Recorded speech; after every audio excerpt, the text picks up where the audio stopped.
நிருபங்கள் 2ஆம் அதிகாரம், யாக்கோபு எழுதின நிருபங்கள் 2ஆம் அதிகாரம் 26ஆம் வசனத்தை கூட வாசிக்க கேட்கலாம். அந்தபடியே ஆவி இல்லாத சரீரம், ஆவி இல்லாத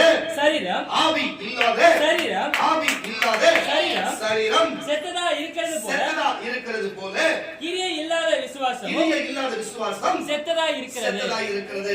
கேட்டுக்கொண்டிருக்கிற கர்த்தருடைய பிள்ளைகளே, ஒரு சரீரத்தை குறித்து என்ன காரியம் சொல்லுகிறார்கள்? ஆவி இல்லாத சரீரம் செத்ததா இருக்கிறது. ஒரு மனுஷனுடைய சரீரத்தை பார்த்து சொன்னா ஆவி, ஆத்துமா, சரீரம் இருக்கிறது.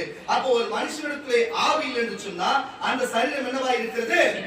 செத்ததா இருக்கிறது, குணமா இருக்கிறது என்று வேதம் சொல்லுகிறது. நான் சொல்லுகிற கிறிஸ்தவர்களாகிய கிறிஸ்துவை ஏற்றுக்கொண்ட, கிறிஸ்துவை நம்பி வந்த, கிறிஸ்துவை ஏற்றுக்கொண்டு அவர் வழிபாட்டில் அமர்ந்து அவரை நேசிக்கிற பிள்ளைகள் என்று ஒருவர் நீங்கள் வந்திருக்கிறவர்கள் நீங்கள் இருப்பேன்னு சொன்னா, நீங்க ஆண் பெண் என்றும் சிறியோர் வயோதிகர் என்று வித்தியாசம் கிடையாது. எல்லாமே ஆத்மாவா தான் இருக்கிறது என்பதை முதலாவது நீங்கள் புரிந்து கொள்ள வேண்டும். கர்த்தருடைய பிள்ளையே, ஒரு மனுஷனுக்கு பாருங்க, ஒரு மனுஷன் என்று சொன்னா அவன் சரீரத்திலே ஆவி என்று இருக்கும், ஆத்மா என்று இருக்கும், சரீரம் என்று இருக்கும். ஆனா ஆவி இல்லாத ஒரு மனுஷனுக்கு இருக்கும் என்று சொன்னா அந்த சரீரம் செத்ததா இருக்கும் என்று சொல்லி நீங்க உங்களுக்கு சொன்னா அப்படி புரியும்.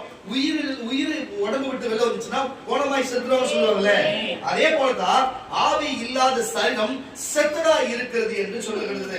அப்போ ஒரு மனுஷனுக்கு ஆவி என்று சொன்னா நான் சொல்லுகிற ஆவி பரிசுத்த ஆவியை சொல்லுகிறேன். பரிசுத்த ஆவி ஒரு மனுஷனுக்கு உள்ளே இல்லை என்று சொன்னா அவன் செத்த மனுஷனுக்கு சமமாய் இருக்கிறான். அதனால்தான் செத்தவனுக்கு சமமான சரீரம் செத்ததா இருக்கிறது என்று சொல்லப்படுகிறது.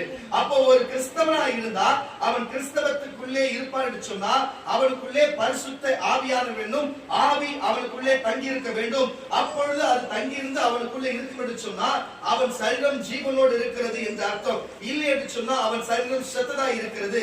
அப்படி இல்லை என்று சொன்னா பாருங்க, அப்ப நம்பிக்கை இல்லாத இது அமர்ந்து இருக்கிறது, நம்பிக்கை இல்லாத இயேசுவை தேடுகிறது, நம்பிக்கை இல்லாத காரியம் செய்கிறதுல கிரியை இல்லாத விசுவாசம். புரியுதா இல்லையா உங்களுக்கு? நம்பிக்கையில செயல்படாத ஒண்ணுமே, கிரியைன்னா செயல்படுறது. ஒரு கிரியையில ஒரு செயல்படாத விசுவாசம் இருந்து உங்களுக்கு என்ன பிரயோஜனம்? பாருங்க, இந்த வசனம் வாசிக்க புரியும். அப்படியே ஆவி இல்லாத சரீரம் செத்ததா இருக்கிறது போல கிரியை இல்லாத விசுவாசம், செயல்பாடு இல்லாத விசுவாசமும் செத்ததா இருக்கிறது. எப்படின்னா ஒரு வார்த்தை வருதுன்னு வச்சுங்களேன், நமக்குள்ள நீங்க ஆவியில இருந்தீங்கன்னா இங்க இருந்து ஒரு வசனம் வருதுன்னா உங்க சரீரத்துல அப்படியே ஒரு மாதிரி உணர்வு உண்டாகும். அது எல்லாருக்கும் உண்டாகும்னு தெரியல. ஆவியில இருக்கிறவங்க, செத்தவங்களா இருக்கிறவங்களுக்கு இருக்காது. அதெல்லாம் செத்தவங்க வாயில வெத்தலை பாக்கு வச்ச மாதிரி இருக்கிறவங்களுக்கு என்ன வந்தாலும் கை தட்ட மாட்டாங்க, என்ன பாட்டு பண்ணாலும் கண்ணு தண்ணி, என்ன வந்தாலும் சந்தோஷம் அப்படியே குடிச்சு வச்சு இது மாதிரி. எதுக்கு இது நான் சொல்லுகிறேன்னு சொன்னா கர்த்தருடைய பிள்ளைகளை தயவு செய்து கவனிங்க. பாருங்க, எப்படி சொன்னா ஆவி இல்லாத சரீரம் செத்ததா இருக்கு. அப்ப ஆவி இருந்தா இங்கிருந்து சொல்லுகிற வார்த்தையை சொல்லும் பொழுது ஒரு சரீரத்துல ஒரு வித்தியாசமான தோன்றும், ஒரு புள்ள இருக்கிறது போல் தோன்றும், ஒரு உணர்வா தோன்றும், திடீர் கண்ணீர் வரும், திடீர் சந்தோஷம் வரும், எல்லாமே உங்களுக்கு உண்டாகி இருக்கும், ஒரு உணர்வு இருக்கும். தயவு செய்து யார் அது கொஞ்சம் தயவு செய்து வந்தீங்கன்னா இந்த போன்ல தயவு செய்து ஆஃப் பண்ணிவீங்க. கர்த்தர் நீங்க உலாவி கொண்டு இருக்கிற இடம் இது. அல்லேலூயா. எதுக்கு இதை நான் சொல்லுகிறேன்னு சொன்னா அப்படி ஒரு உணர்வு இருக்கணும். ஆனா கிரியை இல்லாத விசுவாசம், இவங்க உட்கார்ந்ததுக்கு மேல நம்பிக்கை இல்லாத, இயேசு மேல நம்பிக்கை இல்லாத, தேவன் மேல நம்பிக்கை, ஊழியக்காரனை ஏற்றுக்கொள்ளாத, சபை ஏற்றுக்கொள்ளாத, தேவனை விசுவாசிக்காம இருக்குன்னு சொன்னா கிரியை செத்ததுக்காக இருக்கிறது. மறுபடியும் பசங்க பாசை அப்ப புரிஞ்சிருக்கும். ஆவி இல்லாத சரீரம் செத்ததா இருக்கிறது போல கிரியை இல்லாத விசுவாசம், நம்பிக்கை செயல்பாடு இல்லாத விசுவாசம் செத்ததா இருக்கிறது. ரெண்டுமே செத்ததா இருக்குது. அப்போ ஒண்ணு ஆவியை பற்றிக்கோ. ஆவியை பற்றினா நான் சொல்றது எல்லாம் உனக்கு சரீரத்துல உணரும், உன் சிந்தையில உணரும். ஒண்ணு இல்லைன்னு சொன்னா செயல்பாடுல கத்துக்கோ. நீ செயல்பாடுல நம்பிக்கையில நீ உள்ள இறங்கி வந்து கத்துக்கோ, கைத்தட்டி பாடி அதை ஆராதித்து கத்துக்கோ, சுய உணர்வாக கத்துக்கோ, கிரியையில செய். அப்போ உனக்கு இல்லைன்னு சொன்னா செத்ததா இருக்கு, கிரியை இல்லாத விசுவாசம் செத்ததா இருக்கும் என்றது இருக்கும். அப்போ இந்த வார்த்தையில ஒரு கிறிஸ்தவனா இருந்தா அவனுக்குள்ளே ஆவி இருக்கணும். ஆவி இல்லாத இருந்தா அவன் சரீரம் செத்ததா இருக்கும். அல்லேலூயா. உங்களுடைய இன்றைக்கு பரிசுத்த ஆவி, உன் மெய்யாவே சொல்லுற பரிசுத்த ஆவி எனக்குள்ளே இருக்கிறார் என்று சொன்னால் நீங்கள் கையில உயர்த்த தேவையில்ல, ஒரு அலையில சொல்லுங்க. அல்லேலூயா. ஒரு அலையில சொல்லுங்க. அல்லேலூயா. ஒரு வேளை எனக்கு இல்ல, எனக்கு அந்த அனுபவமே இல்ல, எனக்கு என்னன்னே தெரியல, எனக்கு அந்த அனுபவமே இல்ல, எனக்கு அப்படிப்பட்ட அனுபவம் வேணும்னா ஒரு அலையில சொல்லுங்க. ஒரு அலையில சொல்லுங்களேன். கண்டிப்பா கர்த்தர் அந்த அனுபவத்தை கொடுக்க வல்லவராக இருக்கிறாரு. ஏன்னு சொன்னா வேர் பிரிச்சு அவங்க இருக்கிறவங்க ஒரு பக்கம் இல்லாத ஒரு பக்கம் பிரிச்சு தனித்து அனுப்புறதுக்கு இல்லை, எல்லாருமே அதை பெற்றுக்கொள்ள வேண்டும் தேவன் விருப்பம். அதுதான் அவர் சொல்லுகிறார். அப்போ விசுவாசத்துக்கு மாதிரியா நம்பிக்கைக்கு மாதிரியா நம்ம முன்னோர்களை கொஞ்சம் எடுத்துக்கொண்டு வந்து பார்த்தா நமக்கு புரியும். நம்ம முன்னோர்களை கொஞ்சம் அந்த இடத்துக்கு கொண்டு வந்தா உங்களுக்கு அது புரியும். வாசிக்கிற ரோமரின் புஸ்தகம் 4ஆம் அதிகாரம் 19ஆம் வசனத்தை வாசிக்கணும். ரோமர் 4:19 வாசிப்பான். அவன் விசுவாசத்திலே பலவீனமாய் இருக்கவில்லை. நல்லா கேட்டு, நீ யாரை குறித்து இந்த வார்த்தை வருகிறது சொன்னா ஆபிரகாமை குறித்து வார்த்தை வருகிறது. ஆபிரகாமுக்கு 100 வயசு ஆனது, அவன் மனைவியாகிய சாராளுக்கு 90 வயது ஆனது. அப்பொழுது தேவனாகிய கர்த்தர் தூதனை அனுப்பி அவரிடத்திலே பேசுகிறார். உனக்கு உன் வானத்து நட்சத்திரங்களைப் போல பூமியின் மணலை போலவும் உன் சன்னதி பெருகி உயர்ந்த ஸ்தானத்தில் இருப்பார்கள் என்று சொல்லும் பொழுது இப்படிப்பட்ட காரியத்தை நடக்கும். நீ என் வார்த்தை கேளு, என் வார்த்தையின் படி நட, நான் சொல்லுகிற தேசத்துக்கு போ, நீ அங்கே தங்கியிரு, நான் சொல்லும் வரைக்கும் அங்கே தங்கியிரு, மற்றபடி என் வார்த்தை கேளு என்று சொன்ன வினாடியே அவர் அந்த வார்த்தையை நம்பி நாம் கண்டிப்பா நம்ம சொன்ன தேவன் நமக்கு சொன்ன இடத்துக்கு போகலாம், அங்கே தங்கி இருக்கலாம், தேவன் நமக்கு கொடுக்கறதை கொடுப்பார் என்று தெரிஞ்சு பாருங்க. 100 வயது ஒரு மனுஷனுக்காக சொன்னா அவன் சரீரத்திலே சில அவயங்கள் பயன்படாது. ஆமாண்ணா, அவன் சராசரியா ஒரு 25 இருந்து 35 வயது இருக்கிறவங்க ஒரு சராசரியா பார்த்தீங்கன்னு சொன்னா ஒரு 100 இருந்து ஒரு 50 இருந்து 100 கிலோ எடையை தூக்குவாங்க. ஆமாண்ணா, ஒரு அடையில சொல்லுங்க. அதுவே ஒரு 100 வயது உள்ள ஆட்களை ஒரு 50 கிலோ தூக்கி என்று சொன்னா தூக்குவாங்கன்னா ஒரு அடையில சொல்லுங்க, தூக்க மாட்டாங்க. அவங்களால அவங்க வயிற்று வச்சுன்னு அவங்க உடம்பு நடக்கிறது அவங்களால முடியாது. ஆமாண்ணா, அந்த வயசுல அவங்களுக்கு பிள்ளை பிறக்குமா? நான் சொல்றது புரியுதா இல்லையா? எல்லா காரணம் தான் நான் சொல்றது உங்களுக்கு புரியுதா இல்லையா? அப்ப அவங்களுக்கு அந்த வயசுல பிள்ளை பிறக்குமா? பிறக்காது. சகோதரிமார்கள் 40 தாண்டாலும் பிள்ளை பிறக்காது. 40 தாண்டாலும் வேலை முடிஞ்சு போச்சு, அவ்வளவுதான். அது அப்போ தொடர்ந்து பிள்ளை பெற்ற காலம் தான். இப்ப 40 தொட்டுச்சுனால வாய்ப்பே கிடையாது. நான் சொல்லல, கிறிஸ்தவத்துல நம்ம ஜெபம்னா கர்த்தர் 100 வயசுக்குள்ள கொடுப்பாரு, அது வேற. நான் சொல்றது உலக பிரகாரமாக மெடிக்கல் பிரகாரமா சொல்லுகிற சகோதரிகள் ஸ்திரீ ஆனவர்கள் 40 வயசு தாண்டாலும் முடிஞ்சு போச்சு. 50 வயசு முடிஞ்சுன்னா சகோதரிகளுக்கு உண்டான காரியங்கள் நின்று போகும், ஒண்ணுமே எனக்கு பிரயோஜனப்படாது. புரியுதா இல்லையா உங்களுக்கு? அப்ப 90 வயதானவங்களுக்கு எப்படி இருக்கும்? கர்ப்பப்பையே வெளியே வந்து விழுந்துச்சோ இல்ல கர்ப்பப்பை இருக்குமோ இல்ல அழுகி போச்சோ இல்லையோ தெரியாது. ஒருவேளை கர்ப்பப்பை இருக்கிறது இருந்தாலும் அது வாய்ப்பு இருக்குது. ஆனாலும் அப்போ உங்களுக்கு பிள்ளை பிறக்கும். வானத்து நட்சத்திரங்களை போல பூமியை மணலை போல எண்ணவே முடியாத அளவுக்கு வானத்து நட்சத்திரத்தை எண்ண முடியாது, சமுத்திரத்தில் பாருங்க மணலை எண்ண முடியாது. ஆமாவா இல்லையா? அப்படிப்பட்ட ஒரு அவ்வளவு வம்சங்கள் அவ்வளவு விருத்தி அடைந்து அவ்வளவு பிள்ளைகள் அவ்வளவு பேரபத்திகள் உண்டாகும் என்று அவ்வளவு சந்ததிகள் உருவாகும் என்று தேவன் ஒரு வார்த்தையை சொல்லுகிறதுக்கு அவங்க எந்த வார்த்தையுமே கேளாமல் அப்படியே நம்பிக்கை போனாங்க பாருங்க. அது பேர் தான் விசுவாசம். அதுதான் விசுவாசம். கிரியில செயல்ல காமிச்சாங்க. ஆமா, நீங்க சொன்னீங்க நான் போறேன், நீங்க தங்கி இருக்கு சொன்னீங்க நான் தங்குறேன், நான் அங்க இருக்கிறேன், நான் அங்க இருக்கிறேன், செயல்ல காமிச்சாங்க பாருங்க. அதுதான் விஷயம். சொன்னபடியே ஈசாக்கு பிறந்தார். இன்றைக்கு இஸ்லாமியர்களும் இன்றைக்கு யூதர்களும் இந்த கிறிஸ்தவர்களாகி நம்மளும் யாரு சொன்னதை நம்ம மூதாதையர் யார் என்று சொல்லுகிறோம்? ஆபிரகாமை தான் சொல்லுவோம். சொன்ன வார்த்தை நிறைவேறியதா இல்லையா? நீ யூதனை கேட்டு பாரு, ஆபிரகாம் தான் சொல்லுவான். இஸ்லாமியரை கேட்டு பாரு, ஆபிரகாம் தான் சொல்லுவான். கிறிஸ்தவனை கேட்டு பாரு, இயேசு எந்த வம்சத்துல பிறந்தாரு? ஆபிரகாம் வம்சம் தானே. இயேசுவுக்கு அப்பன் ஆபிரகாம் யாரு? தாத்தா தானே. புரியுதா இல்லையா? விசுவாசத்தின் தகப்பன் நமக்கு அப்படித்தானே.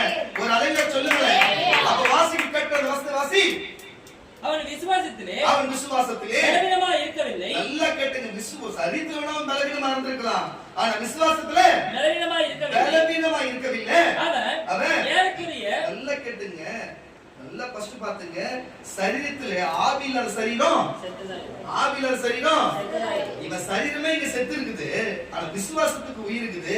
அவன் ஆவியில இருந்திருக்கிறான், ஆவியில உயிர் இருக்குது. பாருங்க, வாசிங்க.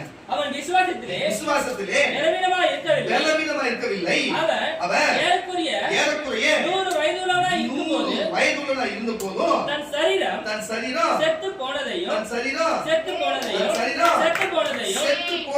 சாராளுடைய சர்ப்பம் என்னப்பா சாராளுடைய கர்ப்பம் பாருங்க, சாராளுடைய கர்ப்பம் செத்து போனதையும் என்னால இருந்தால் அவங்களுக்கு தெரியல. அவங்க உடம்புல இருக்கிற பாதி 100 வயசு அவங்க பாதி உறுப்புகள் வேலை செய்யறதே அவருக்கு தெரியல, அதுவே செத்து இருக்குது. ஆனா ஆவி ஜீவனுள்ளதா இருக்கிறது. விசுவாசம் கிரியை செய்கிற காரியமா இருக்கு, செயல்படுகிற காரியமா இருக்கிறது. கர்ப்பப்பையா இல்லாத கர்ப்பப்பையா செத்ததா இருக்குது. ஆனா நான் நடக்குது பாருங்க. விட்டது வாசி.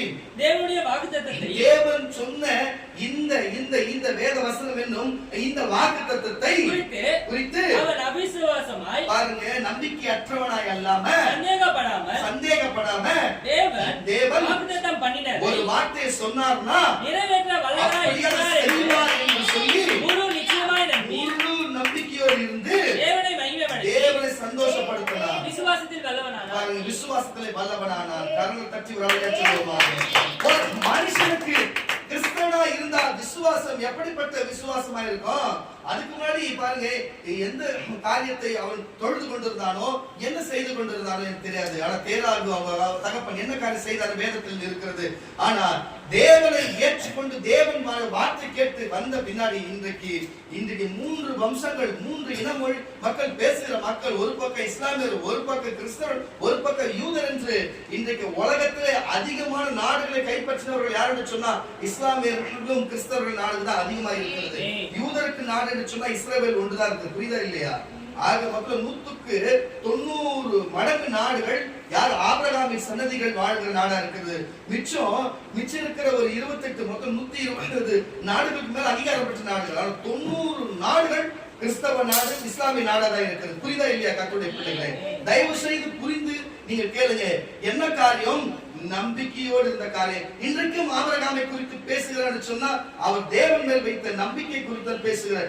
சரீரத்தில் ஒன்றும் எல்லாம் செத்தவனுமா இருந்தாலும் ஆவி ஜீவன் பெற்றதாய் அவருக்கு விசுவாச கிரியை செய்கிற வேலை செய்கிறதா இருக்கிறதுனால அவருக்கு சொன்னதை அவருக்கு நடக்கும்படிக்கு அவரே அது கீழ்ப்படிந்தபடினால அவருக்கு காரியம் நடந்தது. உங்களுக்கு சொல்லுகிறேன் கர்த்தருடைய பிள்ளைகளே, உங்கள் சரீரத்தில் எந்த குறைபாடு இருந்தாலும், எந்த பலவீனங்கள் இருந்தாலும், உங்கள் சரீரத்தில் என்ன வேண்டுதல் இருந்தாலும், உங்க சரீரத்தில் என்ன தேவைகள் இருந்தாலும் சரி, அல்லேலூயா, நீங்கள் விசுவாசம் கிரியை செய்கிற விசுவாசமா இருந்தா தேவன் உங்களுக்கு வல்லமையாய் அற்புதம் செய்ய வல்லமையா இருக்கிறார். உங்களுடைய விசுவாசம் பாருங்க, செத்ததை போல் இராமல் உங்களுக்கு ஆவி இருக்க வேண்டும் என்று தேவன் விரும்புகிறார். ஒவ்வொரு மனுஷனுக்கு ஆவி இல்லாத சரீரம் செத்ததா இருக்கும், கிரியை இல்லாத விசுவாசம் செத்ததா இருக்கும் என்பது போல தயவு செய்து சொல்லுகிறேன், ஒரு மனுஷனாய் கிறிஸ்தவனாய் இருந்தால் அவனுக்குள்ள ஆவி என்னும் பரிசுத்த ஆவி இருக்க வேண்டும், விசுவாசம் என்னும் கிரியை அவனுக்குள்ள இருக்க வேண்டும். இந்த 2 காரியம் எப்பொழுதுமே அவனுக்குள்ள இருந்தா அவன் சரீரம் ஆரோக்கியமா இருக்கும், ஆவிக்குரிய சரீரம் ஆரோக்கியமா இருக்கும், அவன் ஆவி ஆத்மா சரீரம் 3மே அவனுக்கு ஆரோக்கியமா இருக்கும். இதுக்கு தேவையான விசுவாசம் அவனுக்குள்ள இருந்தா அவன் வேண்டுதல் விண்ணப்பம் என்னவோ கர்த்தர் அதை நிறைவேற்ற வல்லவராய் இருக்கிறார். இதுக்கு சான்றாக இப்போ நம்ம ஆபிரகாமை பார்த்தோம், இதுக்கு சான்றாக நம்ம சாராளையும் பார்த்தோம். கர்த்தருடைய பிள்ளைகளே, இப்படி ஒரு காரியத்தை தேவன் முன்குறித்து இப்படி ஒரு காரியத்தை முன்குறித்து வைத்திருக்கிறார். நான் உங்களுக்கு சொல்லுகிறேன், ஒரு மனுஷனுக்கு சரீரம் அவசியம் என்று சொன்ன ஒரு அழகிய சொல்லுகிறேன். இங்க பாருங்க, இந்த உலகத்துல ஒவ்வொரு இடத்துக்கு ஒவ்வொரு தன்மை இருக்குது. இந்த உலகத்துல நம்ம வாழணும்னா நமக்கு இந்த சரீரம் அவசியமா இருக்கிறது. உங்களுக்கு புரியுதா இல்லையா? உங்களுக்கு இந்த உலகத்துல நம்ம வாழணும்னா இந்த சரீரம் நமக்கு அவசியமா இருக்குது. இப்போ காவல்துறையில போய் நம்ம சேர்றோம்னா நம்ம கட்டாயம் காக்கி சட்டை போட்டுதாவணும், முடி வெட்டிதாவணும், அது அவசியமா இருக்க வழியில சொல்லுகிறேன். நம்ம வந்து ஆர்மிலயோ மிலிட்டரியில ராலி இந்த மாதிரி நம்ம போய் சேர்றோம்னு சொன்னா அங்கேயே நம்ம யூனிஃபார்ம் என்று சொல்லப்படுது சீருடைகள் அணியதான் வேணும் என்று சொன்னா ஒரு அலையில சொல்லுகிறேன். அப்போ அங்க அந்த மாதிரி வஸ்திரம் அவசியமா இருக்கிறது. அப்போ நம்ம ஒரு கோர்ட்டுக்கு போகிறோம், ஒரு நீதிமன்றத்துக்கு போகிற நீதி அரசரும் சரி, அங்க இருக்கிற வக்காலத்து வாங்குற வக்கீலும் சரி, யாரா இருந்தாலும் சரி, அந்த கருப்பு கவுன் அணிய வேண்டும் என்று ஒரு காரியம் இருக்கிறது. சீருடை போல அது அணிந்தாதான் போக முடியும், அந்த இடத்துக்குள்ளே அங்க நின்று வாதிட முடியும். இல்ல வேற நேரத்தில் நீ ட்ரெஸ் நீங்க உடை அணிந்திருந்தா அவங்க எங்க சாட்சி பூண்டிலும் குற்றவாளி பூண்டில் தான் நிற்க முடியும். ஆமாண்ணா, அப்ப இடத்துக்கு ஏத்த மாதிரி இருக்குது. அப்போ இந்த பூமியில வாழணும்னா நமக்கு கொடுக்கப்பட்ட சரீரம் நமக்கு அவசியம். யார் அது டக்கு டக்குன்னு இருக்குது புடிங்க எடுத்து வாரப்படாது யார் இருக்குது. இதுவே பரலோகத்துல போய் இருக்கணும்னா, இதுவே பரலோகத்துக்கு போனா இந்த சரீரம் பயன்படாது. புரியுதா இல்லையா? இந்த சரீரம் பயன்படாது, ஆவிக்குரிய சரீரம் பயன்படும். அதுதான் பரலோகத்துக்கு போவோம். ரத்தமும் மாம்சமும் பரலோகத்துக்கு போகாது. அங்க போறதுக்கு அப்படிதான் போகணும். இங்க இருக்கும்போது இப்படிதான் இருக்கணும். அல்லேலூயா. இதுதான் விஷயமா இருக்கிற கர்த்தருடைய பிள்ளைகளே.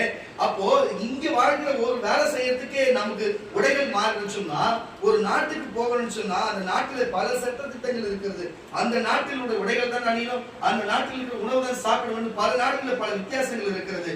அது போலதான் கர்த்தருடைய பிள்ளைகளே, இங்கிருந்து பரலோக போறது இருந்தாலும் சரி, நமக்கு சரீரம் அவசியம் இல்லை. இந்த பூமியில நம்ம வாழணும்னா கட்டாயம் சரீரம் அவசியம்.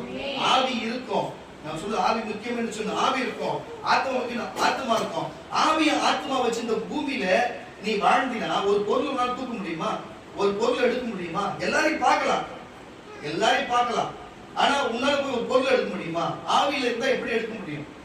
இந்த ஆவி ஒரு மனுஷனுக்குள்ள, உங்களுக்கு இப்படி சொன்னா புரியும். நீங்க எல்என்டி ஜேசிபில பாத்துக்கிறீங்களா? அதுக்குள்ள ஒருத்தர் உள்ள உட்கார்ந்து இருப்பார், பாத்துக்கிறீங்களா? அதை வந்து ஆபரேட் பண்ணாருன்னா அது அப்படியே பொருள் எடுத்து கிரேன் அப்படி எடுத்து வைக்கும். எல்லாமே ஒரு பெரிய பெரிய உருவத்துல இருக்கும், அந்த ராட்சச உருவத்துல. ஆனா இவர் சின்னதா உட்கார்ந்து அதை ஆபரேட் பண்ணிருப்பார், பாத்துக்கிறீங்களா இல்லையா?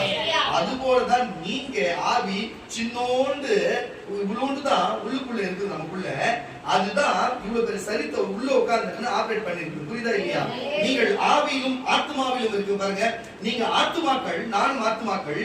அதுக்கு விசேஷித்த சக்தியை கொடுக்கிறது. சக்தி என்று சொன்னா ஆவி என்ற அர்த்தம். புரியுதா இல்லையா? அதான் பரிசுத்த ஆவி. அது உங்களுக்கு இயங்குகிற சக்தியை கொடுக்கிறது. ஆனா அந்த சரீரத்திலே நம்ம சரீரத்தை இயக்குகிறது. நம்ம ஜேசிபி எல்என்டி மாதிரி நம்ம சரீரம் இருக்குது. சரீரத்துக்குள்ள இருக்கிறோம், அதுதான் நம்ம எல்லாம் சரீரத்துக்குள்ள தான். வெளியில இருக்கிற பாத்தீங்கன்னா ஜேசிபி மாதிரி இருக்கிற உருவ தோற்றம் தான் நம்ம நினைச்சோம். அப்படி கிடையாது, நம்ம உள்ள இருக்கிறோம். உள்ள இருந்து நம்ம எல்லாரையும் பார்த்து இருக்கிறோம் வெளியே. புரியுதா இல்லையா? அந்த ஆவிக்கு பாருங்க, அந்த ஆவிக்கு இந்த சரீரம் இருந்தாதான் அந்த ஆவி செயல்படும். இப்போ ஒரு போலீஸ்காரர், ஒரு காவலர் இருக்கிறார் சொன்னா, அவர் வெறும் மப்டியில போயிட்டு யாருன்னா போய் பிடிச்சா, யாருன்னா போயிட்டு கடையில போய் பிடிச்சா, திருட போய் பிடிச்சா, திருட ரெண்டு வச்சுட்டு போக மாட்டானா? இல்ல பொதுமக்கள் கிட்ட போய் போறது பள்ளி அப்படி இப்படி போன பேசுறானா? யார தள்ளி போ சொல்ற? ரெண்டு வாங்குவானா இல்லையா? எதிர்த்துல பேசுறான், ஆமானோ கடையில. அதுவே ஒரு போலீஸ் சீருடைய அணிந்து கொண்டு காவல் சீருடைய அணிந்து கொண்டு போன்னு சொல்றதால போய் நின்னாலே ஓரம் போய் நிப்பாங்க. கரெக்டா இல்லையா? அப்போ காவலர்களுக்கு எப்படி அவர் சரித்தில் போட்டிருக்கிற உடை அவசியமோ, ஒவ்வொரு மனுஷனுக்கும் அவர் சரீரம் அவசியம். ஏன்னா உள்ள இருக்கிற ஆவி ஆத்மா வாழும்படிக்கு சரீரம் அவசியமா இருக்கிறது. அந்த சரீரம் அவசியமா இருக்கிறது. அந்த சரீரத்துக்கு ஆவி மெயின காரணமா இருக்கிறது. சிலருக்கு ஆவி சரியா இருக்கிறது, ஆனால் சரீரத்தை பாதுகாக்காம விட்டு விடுகிறாங்க. ஆனா சபையில வர நமக்கு சரீரம் நல்லா இருக்குது, ஆனா ஆவி இல்லாத இருக்கிறார்கள். தயவு செய்து புரிஞ்சு கொள்ளுங்க. உலகத்துல வாழ்றவனுக்கு ஆவியும் சரியில்லை, அவனுக்கு சரீரமும் சரியில்லை. அவன் நினைச்ச இடத்துக்கு நடந்து காத்து செய்து விட்டு போகிறான். நான் இன்றைக்கு சொல்லுகிறேன் கர்த்தருடைய பிள்ளைகளே, இன்றைக்கு உங்களுக்கு சரீரம் அவசியம், உங்களுக்கு ஆவி அவசியம், உங்களுக்கு ஆத்மா அவசியம். மண்ணிலிருந்து இருந்து எடுக்கப்பட்ட மனுஷன் நம்ம சரீரம் மண்ணுக்கே திரும்பும். அல்லேலூயா. நம்ம ஆவி தேவனிடத்திலிருந்து கொடுக்கப்பட்டது. மூச்சின் சுவாசத்துல அந்த ஆவி அவர்கிட்டே போயிடும். இதுக்கு இடையில நீ நான் நம்ம சொல்லி வாழ்றோம் பாத்தீங்களா, அது மட்டும் மாறாது. அதுதான் ஆத்மா, அதுதான் பரலோகத்துக்கு போகும். அல்லேலூயா. தயவு செய்து புரிஞ்சு கொள்ளுங்க கர்த்தருடைய பிள்ளைகளே. அப்போ ஒரு மனுஷனுக்கு இந்த பூமியில நம்ம கொடுக்கப்பட்ட நாள் வரையும் சரீரம் அவசியம். ஏன் இந்த சரீரத்தை அவசியம் என்று நான் பேசிக் கொண்டு வருகிறேன் சொன்னா, இன்றைக்கு சம்பந்தமே இல்லாத குடி போதை பழக்கத்துல போய் குடிச்சு 2 கிட்னியிலையும் வீணாக்கி வாழ வேண்டிய ஒரு 60-70 வயசு வரையும் வாழ வேண்டிய பிள்ளைகள் 35-40க்குள்ளே சாகுறான்னு சொன்னா, நீங்க நினைக்கலாம் அவனோட சரீரம், அவனோட காசு, அவன் குடிக்கிறான், அவன் வெறிக்கிறான், அவன் தப்பு பண்ண ஜெயிலுக்கு போறான், நம்ம பேசி நான் போறோம்னு சொல்லிட்டு. நம்ம பேசுறது யார் பேசணும்? நான் பேசுறது யார் பேசணும்? ஏன்னா நான் ஒரு ஊழியக்காரன், வேதவசனம் தான் சொல்லுகிறது. அதை எடுத்து பேச என்ன வச்சிருக்கிறாரு தேவன், அதை போய் நீ சொல்லதா உள்ள வச்சிருக்கிறாரு. கர்த்தருடைய பிள்ளைகளே, ஒவ்வொரு மனுஷனுக்கும் சரீரம் அவசியம். நான் உங்களுக்கு ஒரு காரியத்தை சொல்லுகிறேன். ஒரு வாகனத்தை நான் உங்ககிட்ட கொடுத்து விட்டு நான் ஊருக்கு போறேன்னு வச்சுங்களேன், நான் சொன்னா நீங்க என்ன ஏமாத்துவீங்க. அதனால உங்களுக்கு ரொம்ப முரடான ஒரு ஆளு ஒரு வாகனத்தை கொடுத்து பத்திரமா வச்சுக்கிடா, வண்டி கிண்டி எல்லாம் போட்டு வச்சுட போயிடா பாத்திரம் சொல்லிட்டு கொடுத்துட்டு போறாரு. நீங்க என்ன பண்றீங்கன்னா, பக்கத்துல ஒருத்தர் வந்து பக்கத்துல கடைக்கு வரைக்கும் போயிட்டு வர சொல்லிட்டு உங்ககிட்ட வாங்கி போயிட்டு வந்து ஆக்சிடென்ட் பண்ணிட்டான். உங்க கையிலே காசுல அவன் கொடுக்க மாட்டான். வண்டி மாடல் வந்து கேட்கிறாரு, என்னடா வண்டி வச்சிருக்கீங்க? எங்கடா வண்டி பார்த்தா ஆக்சிடென்ட் ஆயிருந்தா அவர் என்ன பண்ணுவார்? ஓட்டிக்கு உடச்சுன்னு என்ன பண்ணுவாரா, இல்ல நம்பிக்கை கொடுத்துட்டு போறவங்க என்ன பண்ணுவாரு சொல்லுங்க? கொஞ்சம் திட்டுவாரா, கொஞ்சம் அடிப்பாரா, காசு கேட்பாரா, தண்டனை கொடுப்பாரா? ஆமாண்ணா. அப்போ உனக்கு சரீரத்தை கொடுத்த, உனக்கு ஓட்டுறதுக்கு கொடுத்தது உங்க அப்பா அம்மா. புரியுதா இல்லையா? உங்க அப்பா அம்மா தான் ஓட்டுறதுக்கு கொடுத்துருக்காங்க, அவங்க போயிட்டாங்க வச்சுங்க. ஆனா அதை நீ வச்சுக்கோன்னு சொல்லி நமக்கு கொடுத்தது யாரு? தேவன் தான்.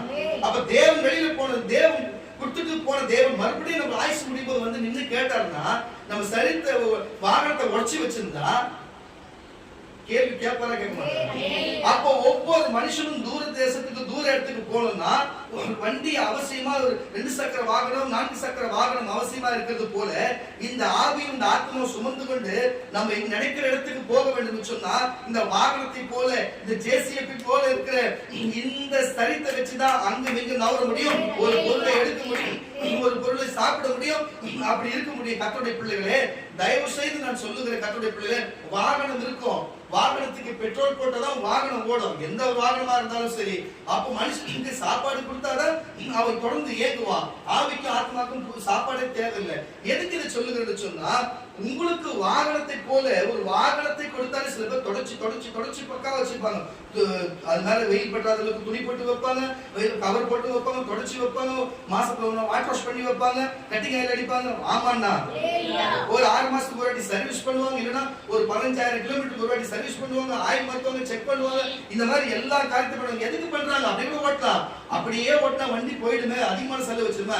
அப்பப்போ பார்த்தா கம்மியா இருக்கும், நம்ம ஃப்ரீயா ஓட்டலாம், மன நிம்மதியா ஓட்டலான்ட்டு தானே செய்யறோம். எல்லா வாகனம் வச்சிருக்கவங்க மனதில் அப்படிதான் இருக்கும். ஆனா சில பேர் அப்படியே ரெடி பண்ணாத விட்டுட்டு அப்படியே ஃபால்ட்டான வண்டி ஓரம் கட்டி விட்டு அப்புறம் ரெடி பண்ணவே மாட்டாங்க. அவங்க வண்டியா இருக்க விட்டுருவாங்க. இது அவங்களுக்கு யாரும் கொடுத்துருந்தா சொல்லுங்களேன்.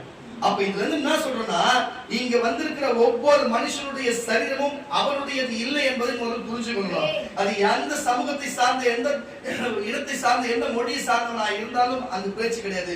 எல்லா இன மொழிக்கு அப்பாற்பட்டதான் தெய்வம். அல்லேலூயா. அவர் நம்முடைய சரீரத்தை நமக்கு கொடுத்திருக்கிறாரு. அந்த சரீரத்தை நம்ம எந்த விபத்துக்குள்ளாக்காதபடிக்கு, எந்த லிவர் போகாதபடிக்கு, எந்த இருதய பிரச்சனை வராதபடிக்கு, எந்த கண்ணு பிரச்சனை வர, காது பிரச்சனை, எதுவுமே சரித்திர பிரச்சனை வருதுன்னா, நம்ம சாப்பிடுறது தவறானதை சாப்பிட்டு நம்ம உடம்பை கெடுத்தனாலும் நமக்கு பண்றது பாவம் தான். நம்ம போய் ஒருவனை கொன்னாலும் பாவம் தான். அது வெட்டுப்பட்டு வந்தாலும், நம்ம வெட்டுப்பட நம்ம காரணமா இருந்தாலும் நமக்கு அது பாவம் தான். நம்ம சரீரத்துல ஒரு கை போனாலும் தப்புதான், ஒரு கால் போனாலும், கண்ணு போனாலும், தலை போனாலும், பல்லு போனாலும் எல்லாமே தப்புதான். தேவன் கொடுத்தது ஃப்ரெஷ்ஷா அப்படியே அது வயதாகி அதுவே கெட்டு போய் அது வயசாகி ஒண்ணுமே இல்லாத போய் அது அப்படியே செத்து போச்சுன்னா பிரச்சனை கிடையாது. நம்ம தனித்து போய் எந்த காரியத்தை வீம்பா போய் செய்து அது துண்டிக்கப்பட்டாலும், எது உடைந்தாலும், எது பழுது போனாலும் அது தேவனிடத்திலே ஒரு நாள் நம்ம கணக்கு சொல்லியே ஆகணும். கண்டிப்பா சொல்லியே ஆகணும் என்பதை மட்டும் தயவு செய்து உங்க சிந்தையில வைத்துக் கொள்ளுங்க. அப்போ கிறிஸ்தவனா இருக்கிறவர் எதுக்கு போதை பண்ணி பாருங்க, வெஞ்சா அடிச்சு டிபி நோய், காச நோய் போன்ற வியாதிகளை வர வச்சு, கல்லீரல், மண்ணீரல் போன்ற பிரச்சனைகளை வர வச்சு, வீசிங் சம்பந்தப்பட்ட பிரச்சனை வச்சு ஏன்டா சாவணும்? அது மட்டும் இல்லாத குடி, போதை அதுன்னு பண்ணி கிட்னி உள்ள கணையம் எல்லாமே போகும்படிக்கு, எல்லாமே ஒண்ணுமில்லாத போகும்படிக்கு அதை அழித்து விட்டு, இயேசுவே எனக்கு சுகம் கொடு, இயேசுவே எனக்கு சுகம் கொடு, இயேசுவே எனக்கு சுகம் கொடுனா எப்படி கொடுப்பாரு? என் தலையில கொஞ்சம் இல்ல, அதே புரிஞ்சுக்கோங்க. அப்படி கூட கொடுக்க மாட்டாரு. புரிஞ்சுக்கொள்ளுங்க கர்த்தருடைய பிள்ளைகளே. ஏன் கேட்டா, கொடுத்தது அவரோட வண்டி, அவர் வண்டியை நம்ம நெட்லா ஓட்டி போய் உடைச்சிட்டு அவர்கிட்ட வந்து சரி பண்ணி காது மேல 2 கொடுப்பாரு. புரியுதா? ஒரு நான் போனா போது கொடுத்தா அதை உடைச்சிட்டு என்கிட்டயே வந்து கேட்கறியான்னு சொல்லிட்டு, ஏதோ எதிர்பாராத விதமா, ஏதோ தவறுதலா, ஏதோ நம்ம வண்டி நிக்க வச்சுக்கிறோம், காத்துல மழை வந்து நம்ம வண்டி ஒழிஞ்சிச்சு, ஏதோ வண்டி ஓட்டுற வந்து நம்ம வண்டி மேல வச்சுட்டான்னா, வாஸ்தவம் நான் இன்னும் இருந்தேன் வந்து வச்சுட்டான்னா அது இன்சூரன்ஸ் கிளியர் பண்ணல, ஏதோ ஒன்று பண்ணல, சரி அவன் ஓட்டி போய் உடைக்கலான்னு சொல்லலாம். அப்படின்னா நீ கேட்டீங்கன்னா உன் சரீரத்துல உனக்கு சுகம் உண்டாகும். ஆமாண்ணா, அப்படி கேட்ட சுகம் உண்டு. ஆமா, அவனால நடக்கல, இது வேற காரியத்தால் நடக்குது. நீ சாப்பிடாம இருந்தாலே அது பாவம் தான். நீ சாப்பிடாம இருந்தாலே பாவம் தான். அல்லேலூயா. உன் உடம்புக்கு நீ தற்கொலை பண்ணிக்க முயற்சி பண்ணாலும், நீ குடிச்சாலும், எந்த போதை பழக்கம் பண்ணி உன் சரீரத்துல ஒரு பிரச்சனை வருதுன்னா அவ்வளவும் பாவம் தான். தேவகிட்ட பதில் சொன்னோம். அது ஒரே ஒரு காரியம் தான், இனி நான் செய்ய மாட்டேன், என்ன மன்னிச்சிடுங்கன்னு கேட்டான். இனி நான் செய்ய மாட்டேன் மன்னிச்சு கேட்டதுக்கு அப்புறம் செய்யாம இருந்தா கர்த்தர் கண்டிப்பா அதை மாத்தி நமக்கு சுகம் கொடுக்க வல்லவராய் இருக்கிறார். தயவு செய்து புரிஞ்சு கொள்ளுங்க கர்த்தருடைய பிள்ளைகளே. அப்போ ஒரு மனுஷன் இந்த பூமியில வாழணும்னா, ஒரு காவலர் இருக்கணும்னா, காவலர் சீருடைக்குள்ளே அவர் இருந்தால்தான் அவருக்கு பாதுகாப்பு. ஒரு வக்கீல் இருக்கிறான்னு சொன்னா, அவர் கோர்ட்டுக்குள்ளே போகிறான்னு சொன்னா, அந்த கவனுக்குள்ளே அவர் இருந்தாதான் அவருக்கு பாதுகாப்பு.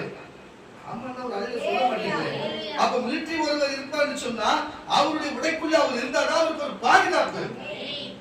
இப்போ பாம்ப் ஸ்குவாட் வராங்க, பாம்ப் ஸ்குவாடுக்கு நானும் பாம்பு எடுப்பேன், நீங்க எல்லாம் வித்தியை தெரிவித்து பாம்ப் ஸ்குவாடு உடைய அணியாம பாம்பை போயிட்டு டிபியூஸ் பண்ணலான்னு போனா டிபியூஸ் ஆகி தெரிச்சு வெச்சு போயிடுவார். புரியுதா இல்லையா? அப்போ அதுக்குண்டான உடைய போட்டோம்னா அப்படி வெடிச்சா கூட அவருக்கு எந்த சேதம் தப்பிப்பாரு.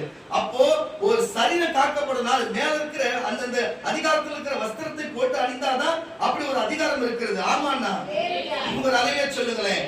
அப்போ அது போலதான் கர்த்தருடைய பிள்ளைகளே, தேவன் கொடுத்த சரீரத்தை நமக்கு இருந்தாதான் நம்ம ஆவி ஆத்மா கொடுக்கப்பட்ட நாள் வரையும் தீர்காயுசோடு சந்தோஷமா இந்த பூமியில எல்லாத்தையும் அனுபவிக்க முடியும்.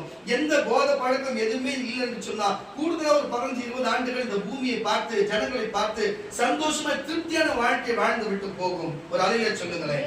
எதுக்கு இதை சொல்லுங்கன்னு சொன்னா, நம் சரீரத்தை தெளிவாக தெளிவாக தெளிவாக அழகா பயன்படுத்த வேண்டும், அழகா பயன்படுத்த வேண்டும். இல்லைன்னு சொன்னா இன்னொரு காரியம் சொல்றேன். சரி, இப்படி இன்னொரு காரியம், அப்பா நான் நீங்க நினைக்கலாம், சரி நான் இந்த மாதிரி தப்பு பண்ணிட்டேன், இந்த மாதிரி தப்பு பண்ணிட்டேன், இப்படி ஆயிடுச்சு. அப்போ என் கை ஒரு பாவத்தை பண்ணிச்சு, எடுத்துக்காட்டு தான் சொல்றேன், அப்படியே செய்யணும். என் இடது கை ஒரு தப்பு பண்ணிச்சு, பாவம் பண்ணிச்சு, இப்ப என்ன பண்றது அப்படின்னா, இங்க இடது கை தப்பு பண்ணிச்சு, ஆனா வலது கை தலையில இருந்து கால் வரைக்கும் எதுவுமே பாவம் பண்ணல, இடது கை மட்டும் பண்ணிச்சு. என்ன பண்ணலாம்னா, இடது கை மட்டும் வெட்டிட்டு அது கீழே போட்டு நம்ம மொத்த கையோட தான் பண்ண பரலோகத்துக்கு போயிடலாம், அங்க போய் உயிரோட வாழலாம். புரியுதா? உயிரோட வாழலாம். ஒருவேளை நம்ம உடம்பு ஃபுல்லா இருக்குது, கண்ணு மட்டும் பாவம் பண்ணிச்சு, கண்ணை மட்டும் புடிங்கி போட்டு நம்ம போயிட்டு அப்படியே பரலோகத்துக்கு வாழலாம், மற்றதெல்லாம் பாவம் செய்யணும். புரியுதா இல்லையா? கால் பாவம் பண்ணிச்சு, வலது கால் வெட்டி போட்டு அப்படியே ஒத்த காலோட போயிடலாம், வாழலாம். இப்படி நம்ம சரீரத்துல அவயங்கள் ஏதாவது ஒரு தவறு பண்ணா வெட்டி போட்டு போயிடலாம்.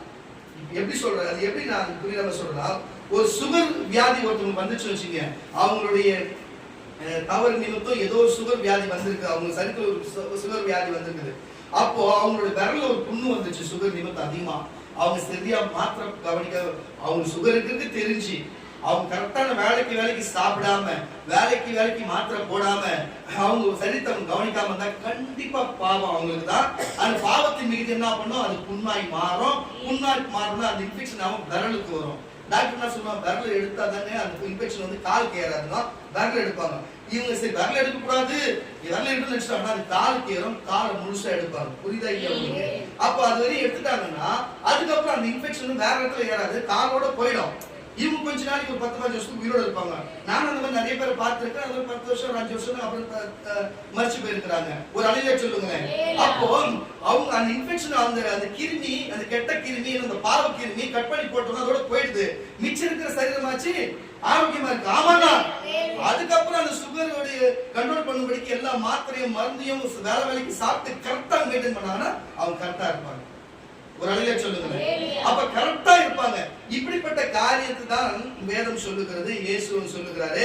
நீ ஒரு இலக்கு அடைந்து போக வேண்டும் சொன்னா, இடையில உனக்கு இப்படிப்பட்ட காரியம் வந்து சொன்னா, உன் காலிலே பிசாசு, உன் காலிலே பாவம் வந்து சொன்னா அது தரித்து போடு, நீ நல்ல இடத்துக்கு போன தரித்து போடு என்று சொல்லுகிறாரு. இல்லை என்று சொன்னா, ஆரம்பத்திலே தேவனே என்ன மன்னிச்சிருங்க, நீ செய்ய மாட்டேன்னு மன்னிப்பு கேளு. அல்லேலூயா. மன்னிப்பிட முழுத்தி கர்த்தர் சுகம் கொடுப்பார், நீ முழுமையா பரலோகத்துக்கு போகலாம். இல்லைன்னு சொன்னா துண்டிக்கப்பட்டு பாருங்க, முழுசா நரகத்துக்கு போறதை விட, புரியுதா இல்லையா, ஒத்த கையோடு பரலோகம் போலாம், ஒத்த கண்ணனோடு பரலோகம் போலாம், ஒத்த காலனோடு பரலோகம் போலாமே தவிர முழுசா நம்ம நரகம் போவாம. அப்ப சரீரத்தை நம்ம முழுசா கெடுத்தா, நம்ம சரீரத்துக்கு நம்ம சரியா சாப்பாடு கொடுக்கலாம், சரீரத்துல சுகமா பார்த்துக்கலனா, சரீரத்துக்கு கீழே சும்மா இப்படி எல்லாம் அறுப்படுவாங்க பாத்தீங்களா, இங்க போடுங்க சாவி, இந்த இடத்துல போடு கரெக்டா. டிவில பாத்துட்டு உங்களை தான் பார்த்து சொல்றேன், இங்க போடு சாவ. நான் கேட்கிறேன், மறுபடியும் கேட்கிறேன், அதுனா காதல் வந்தா இங்க போட்டுக்கிறீங்க, எங்க போடணும் தெரியுமா, அங்க போடுங்க கரெக்டா. அதோட எந்த காரணமே வராது. கை தேவன் கடவுள் நமக்கு சரீரத்தை கொடுத்துக்கிறாருன்னா கையை அறுத்துக்கிறது, காலை அறுத்துக்கிறது என்னையா இது? சிலதுக்கு கிட்டுங்க வந்து போதை ஏறிச்சு வச்சுங்களேன், கால் இருக்குது, கால் முட்டி கீழே செதறாங்க, அங்க அறுத்துப்பாங்க, கை அறுத்துப்பாங்க, இங்க அறுத்துப்பாங்க, இங்க அறுத்துப்பாங்க. யாரோ கூப்பிட்டு இப்படி இழுத்து பிடிச்சி ஒண்ணு ஒண்ணு போடணும், தனியா போகணும். போட்டுக்கிறது என்னடா இதெல்லாம், ஏன்டா அடிக்கிறீங்க? டேய், இது எல்லாத்துக்கும் பதில் ஒரு நாள் தேவனுக்கு சொல்லணும். இது எல்லாத்துக்கும் பதில் சொல்லணும். நான் யாருன்னு முதல்ல தெரிஞ்சுக்க, நம்ம யாரு, தேவன் யாருன்னு தெரிஞ்சுக்கணும். தயவு செய்து வயசான போறாது, ஐயா என்ன, ஐயோ என்ன கை வச்சிருவேன், பென்ஷன் பண்ணிருப்பியா, அப்படி பண்ற, இந்த பேச்சுக்கு தான் லாக்கியாம தவிர நான் யாரு, நம்ம எதுக்கு பிறந்திருக்கிறோம், எதுக்கு நம்ம இங்க வந்தோம், எதுக்கு நம்ம இங்க வந்து வாழறோம், கொஞ்ச நேரம் தெரிஞ்சுக்க. முதல்ல மனுஷன் முன்னாடி தெரிஞ்சுங்க. மனுஷன் எதுக்கு பிறந்தா, மனுஷன் எதுக்கு வாழ்றான், நம்ம எதுக்குடா பிறந்தோம், எதுக்குடா சாப்பிடணும், எதுக்குடா வேலைக்கு போறோம், என்ன நடக்குது, நமக்குள்ள என்னடா ஒரு ரசாயன மாற்றம் இருக்குதுன்னு கேட்கணும். நமக்குள்ள நம்மளே கேட்கணும். அப்பதான் ஒரு புரிதல் வரும். அப்போ நம்ம யாருன்னு ஒருத்தனை தேடுவீங்க. இந்த மாதிரி ஊழியக்காரனை பாக்குறீங்க, நம்ம யாருதான் பாஸ்டர், நம்ம எதுக்குதான் இங்க வந்திருக்கிறோம், ஏன் ஒரு கல்யாணம், ஒரு குழந்தை, என்ன வாழ்க்கை இது, என்ன ஒண்ணுமே புரியலையே எனக்கு கேட்க. அப்போ உங்களுக்கு சொல்லி கொடுப்பாங்க. எதுன்னு தெரியாது, ஏன் தெரியாது, போய் குடிக்க போறது, பெஞ்சா அடிக்கிறது, எல்லாம் கெட்ட பழக்கம் பண்ணி சரீரத்துல கெட்டுது. இதுல திடீர்னு மனசுக்குள்ள பிரச்சனை வந்தா தூக்கு மாட்டி தொங்குறது. என்ன இது எல்லாத்துக்குமே நரகம் தான், இது எல்லாத்துக்குமே நரகம், எல்லாத்துக்குமே நரகம் தான். நான் சொல்லல, இப்ப சொல்லுவார் பாருங்க. மத்திய சுவிசேஷ புஸ்தகம் 5ஆம் அதிகாரம் 29ஆம் வசனம். மத்திய சுவிசேஷ புஸ்தகம் 5ஆம் அதிகாரம் 29ஆம் வசனத்தை வாசிங்க. உன் வலது கண், உன் வலது கண் உனக்கு இடறல் உண்டாக்கினால் அதை பிடுங்கி எறிந்து போடு, பிடுங்கி எறிந்து போடு. அந்த அதிகாரத்தோட சொல்றது யாரு? அந்த சரீரத்தை கொடுத்தவர் சொல்றாரு. வேற யாரும் நான் சொல்லவே முடியாது. நான் சொல்லலாமா, நான் யாரு, என் சரீரத்துக்கு மட்டும் கொடுக்கலாம், அதுதான் பாதுகாப்பு. ஒரு வேலை உங்க சரீரத்துக்கு நான் ஜபிக்கலாம், அவ்வளவுதான் தவிர உன்னோட சரீரத்துக்கு நான் பாதுகாப்பு கொடுக்க முடியாது. புரியுதா? என் சரீரத்தை காப்பாற்ற எனக்கு வேலை இருக்குது. இது சரீரத்தை கொடுத்தவர் பேசலாம், உயிரை கொடுத்தவர் பேசலாம். ஏன்னா இயேசுநாதர் கொடுத்தவர் அதை பேசுறாரு. உன் வலது கண், உன்னுடைய வலது கண் உனக்கு இடறல் உண்டாக்கினால், இயேசு ஏற்றுக்கொள்ளுங்க, பரலோகம் போவதற்கு உங்களுக்கு இடரல் தடை பண்ணா அதை பிடுங்கி எரிந்து போடு. உன் சரீரம் முழுவதும் நரகத்திலே போய் மொத்தமா போய் நரகத்துல விழுந்த பார்க்கிறோம். உன் அவைகளில் ஒன்று, உன்னுடைய சரீரத்தில் அவைகளில் ஒன்று கெட்டு போவது உனக்கு நலமாய் இருக்கும். உன் வலது கை உனக்கு இடரல் உண்டாக்கினால், இடரல் உண்டாக்கினால் அதை தரித்து எரிந்து போடு. சரீரம் முழுவதும் நரகத்தில் தள்ளப்படுவதை பார்க்கிறோம். அவைகளில் ஒன்று கெட்டு போவது உனக்கு நலமாய் இருக்கும். தன் மனைவியை தள்ளிவிடு. போதும் ஒரு கரணத்தை வெளியே சொல்லுவாங்க. எதுக்கு இதை சொல்லுகிறது சொன்னா கர்த்தருடைய பிள்ளைகளே, அப்போ தேவனே பரலோகத்துக்கு போகணும் வேண்டும் என்று சொன்னா தடையா இருக்கிற, அது இன்ஃபெக்ஷனா இருக்கிற, பிரச்சனையா இருக்கிற, பாவமா இருக்கிற உறுப்பை வெட்டி போட்டு போறான்றாரு. ஆனா பூமியிலையும் வாழ்றவன் ஒரு கிட்னி போச்சுன்னா இன்னொரு கிட்னி வச்சுனா இன்னொரு கிட்னி போச்சுனா இடம் பழகுது, நான் டையாலிசிஸ் பண்ணிக்கலாம் என்று போனா கடவுள் ஒரு நாள் பார்த்துதான் தான் இருக்கிறாரு. அல்லேலூயா. கடவுள் ஒரு நாள் பார்த்துதான் தான் இருக்கிறாரு. தயவு செய்து சொல்லுகிறேன், இன்றைக்கு கேட்டுக்கொண்ட கர்த்தருடைய பிள்ளைகளே, தயவு செய்து சரீரத்துக்கு விரோதமா செய்கிற காரியங்கள், தற்கொலை முயற்சிகள், கையில அறுப்புகள் போன்ற காரியங்கள், நம்ம சரீரத்துக்கு நம்மளால ஏதாவது ஒரு தப்பும் தவிர சாப்பாடு சாப்பிடாம, நேரத்துக்கு சாப்பிடாம, வேலைக்கு சாப்பிடாம, போட வேண்டிய மாத்திரை போடாம நம்ம கவனக்குறைவா இருப்போம் என்று சொன்னா கண்டிப்பா இந்த சரீரத்தை கொடுத்தவர் ஒரு நாள் இந்த கேள்வி கேட்பாரு. நீ நினைச்சிருக்கிற நீ கிட்டத்தட்ட ஒரு 25 வருஷமா 30 வருஷமா 40 வருஷமா அங்க இருக்கிறதுனால முந்து நினைச்சிருக்கிற 1000 வருஷமா அதுக்குள்ள இருந்தாலும் அது தேவனுடையது. அது மட்டும் மாற்றாது, என்னைய சேர்த்துதான் சொல்றேன். தயவு செய்து இப்படிப்பட்ட காரியத்தை விட்டுட்டு நமக்கு சரீரம் அவசியம் என்பது சொல்லுகிற ஒரு அழில சொல்லுங்களேன். இந்த பூமியை சுந்தரிக்க, இந்த பூமியில வாழணும், தேவனை ஆராதிக்கணும், சபைக்கு போகணும், குடும்ப குட்டியை பார்க்கணும், தாய் தகப்பனை பார்க்கணும், 4 இடம் சுத்தி பார்க்கணும், கடவுள் கொடுக்கப்பட்ட வேலையை செய்யணும், நம்ம திருப்தியா வாழணும், மன மகிழ்ச்சியா வாழணும், ஆரோக்கியத்தோட வாழணும், பலத்தோடு வாழணும். இதுக்கு முன்னாடி நான் பல தப்பு செஞ்சிருந்தா இனிமே நான் வேலைக்கு தண்ணி குடிப்பேன், வேலைக்கு சாப்பிடுவேன், நான் போதை எதுவும் பண்ண மாட்டேன், நான் என் சரீரத்தை காப்பாற்றுவேன், மற்றவங்க சரீரத்தில் போய் நான் வந்து துன்புறுத்த மாட்டேன், என் சரீரத்தை துன்புறுத்த யாரையும் அனுமதிக்க மாட்டேன், நான் கரெக்டா இருப்பேன் என்று சொல்லுகிறவங்க ஒரு அழில சொல்லுங்க. நான் சொல்லிட்டேன் உங்களுக்கு, சரீர அவயத்தினால் அவைங்க நிறைய, சரீரம் ஒண்ணு. நம்ம சரீரம் இப்படி ஆபத்துக்கு ஒரே ஒரு அதான் காரியம். ஆனா அவர் மட்டும் எப்படி சேஃப்டியா இருப்பார் தெரியுமா? நாக்கு தான். எதனா ஒண்ணு சொல்லிடும், சொல்லிட்டு கப்புன்னு உள்ள போய் ஒட்டிக்கும். அவன் கத்தி எடுத்து ஸ்ட்ரெயிட்டா கழுத்து தான் வெட்டுவான். புரியுதா இல்லையா? ஸ்ட்ரெயிட்டா மண்டையே ஒண்ணு வைப்பா. மண்டை என்ன பண்ணுச்சு, கழுத்து என்ன பண்ணுச்சு, நாக்கு தான் சொல்லிட்டு உள்ள கொஞ்சிக்கும். அது சொல்லிட்டு உள்ள கொஞ்சிக்கும். மத்த எல்லா இடத்துலயும் அடிப்பானுங்க. மத்த எல்லாத்துலயும் எங்கன்னா சண்டை போட்டுருப்போம், போலீஸ்கார காலியை கை வச்சு வாங்க வாங்க நாக்கு தான் இந்த வேலையை பண்ணிக்கணும். ஆமாண்ணா, இப்படித்தான். அப்போ சரீரத்துல எந்த அவயங்கள் எதை செய்தாலும் சரீரம் ஒன்றுதான் என்பதை புரிந்து கொள்ளுங்க. அப்போ என்ன காரியம் செய்தாலும், ஒண்ணு தவறு செய்தாலும் நம்ம அதை திருத்த வேண்டும் என்று புரிஞ்சு கொள்ளுங்க. ஹல்லேலூயா.